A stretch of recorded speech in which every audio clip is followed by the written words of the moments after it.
தொழிலாகட்டும், குடும்பமாகட்டும், சிந்தனையாகட்டும், ஏன் நம்ம ஜெயிக்க முடியல, நம்ம சுயத்தை நிற்க முடியல, ஏன் தோல்விகள், அந்த இடத்துல கத்தரை வச்சு பாருங்க.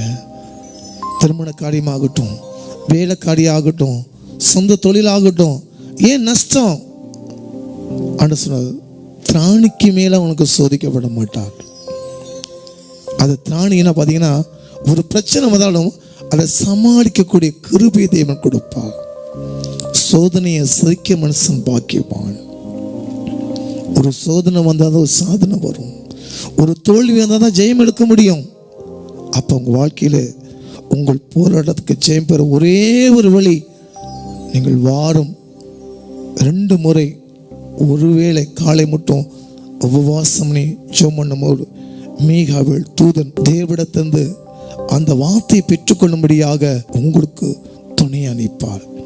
உங்கள் வாழ்க்கை, உங்கள் போராட்டம் நிச்சயமாக இன்று முதல் ஜெயமாய் மாறும்.